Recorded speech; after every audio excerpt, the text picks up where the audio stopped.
Hello प्यारे बच्चों, आज की इस वीडियो में देखेंगे 8th ग्रेड अभ्यास पुस्तिका सत्र आपका 2025-26 की आपकी न्यू बुक है कक्षा 6 विषय हिंदी। तो प्यारे बच्चों, आपको जो है इस वीडियो में लास्ट तक बने रहना है, जिससे कि आपको सभी प्रश्नों की जो है संपूर्ण सॉल्यूशन आपको मिल सके। पाठ 16 में है श्रम की महिमा। पहला क्वेश्चन आता है, खेती बाड़ी को कास्तकला कहते हैं, भवन निर्माण को कहेंगे। तो आपका उत्तर हो जाएगा वास्तुकला। दूसरा में है पुरुषवाचक सर्वनाम है, तो आपका उत्तर हो जाएगा मैं स्वयं यह पुस्तक पढ़ूंगा। इसके बाद आता है आपका प्रश्न क्रमांक 3 में है पूजा भाव का अर्थ है, तो आपका उत्तर हो जाएगा समर्पित होना। चौथा में है हाथ बढ़ाना को और क्या कह सकते हैं, तो आपको उत्तर में लिखना है मदद के लिए आगे आना। इसके बाद नेक्स्ट क्वेश्चन आता है आपका 5वें में है 62 शब्द का अर्थ है, तो आपको उत्तर में लिखना है नीचे ही। इसके बाद आता है आपका नीचे दिए गए शब्दों में से उचित शब्द चुनकर रिक्त स्थानों की पूर्ति कीजिए, तो आपको 6वें में भरना है प्रश्नवाचक। इसके बाद आता है आपका 7वां में भरना है आपको कर्म। 8वें में भरना है आपको भवानी प्रसाद मिश्र, और 9वें में भरना है आपको तत्सम। 10वें में भरना है आपको पीसा, तो आप इस तरह भर लीजिएगा। इसके बाद आता है आपका अति लघु उत्तरीय प्रश्न। प्रश्न क्रमांक 11 में है हस्तकला से बनने वाली कोई 3 वस्तुओं के नाम लिखिए, तो आपको उत्तर में लिखना है कालीन।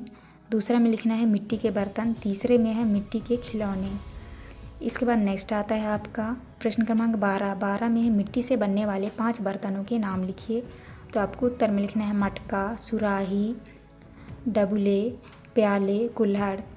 इसके बाद 13 में है अनिश्चयवाचक सर्वनाम का एक वाक्य बनाइए, तो आपको उत्तर में लिखना है आ में लिखा है कोई उधर गया है। इसके बाद दूसरे में है ब नंबर में लिखा है कुछ, तो आपको बनाना है मुझे कुछ पैसे दो, तो आप इस तरह बना लीजिएगा। इसके बाद आता है आपका प्रश्न क्रमांक 14 में है चित्र बनाने चित्रकला में प्रयोग होने वाली वस्तुओं के नाम लिखिए, तो आपको उत्तर में लिखना है कागज, कलम, ब्रश, रंग। इसके बाद आते हैं आपके लघु उत्तरीय प्रश्न। प्रश्न क्रमांक 15 में है गांधी जी आश्रम के कौन कौन से काम करते थे, आपको उत्तर में लिखना है गांधी जी अपने आश्रम में निम्न कार्य करते थे।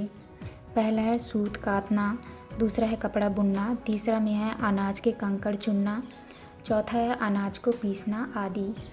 इसके बाद आता है आपका प्रश्न क्रमांक 16 में है श्रम की तुलना पूजा से क्यों की गई है, तो आपको उत्तर में लिखना है गांधी जी अपने लेखों में श्रम को पूजा के समान मानते थे, अतः श्रम की तुलना पूजा से की गई है।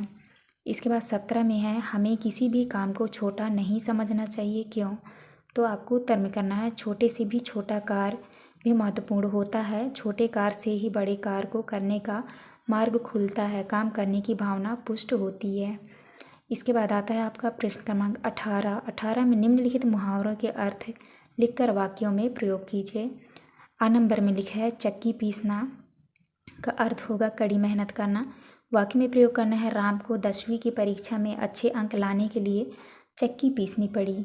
दूसरे में है कागज काले करना, तो अर्थ होगा व्यर्थ प्रयास करना।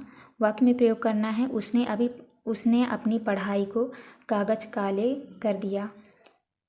इसके बाद नेक्स्ट क्वेश्चन आता है आपका दीर्घ उत्तरीय प्रश्न। प्रश्न क्रमांक 19 में है खेती बाड़ी कास्तकला पर 10 वाक्य लिखिए, तो आपको 10 वाक्य लिखने हैं। पहला पॉइंट है खेती बाड़ी ग्रामीण इलाकों की मुख्य आजीविका का साधन है। दूसरे में है कास्तकला में फसलों की बुआई, सिंचाई और कटाई की जाती है।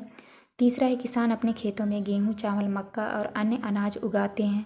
चौथे में है सब्जियों और फलों की खेती भी कास्तकला का महत्वपूर्ण हिस्सा है। 5वें में है आधुनिक तकनीकी और उपकरणों का उपयोग करके किसान अपनी उपज बढ़ा सकते हैं। 6वें में है जैविक खेती से पर्यावरण को कम नुकसान पहुंचता है। 7वां है यह स्वास्थ्य के लिए भी लाभकारी है। 8वें में है खेती बाड़ी में जल प्रबंधन का सही तरीके से होना अत्यंत महत्वपूर्ण है। 9वां पॉइंट है सरकार द्वारा किसानों को विभिन्न योजनाओं और सब्सिडी के माध्यम से सहायता प्रदान की जाती है। 10वां पॉइंट है कास्तकला न केवल भोजन की पूर्ति करती है, बल्कि यह देश की आर्थिक स्थिति को भी मजबूत बनाती है।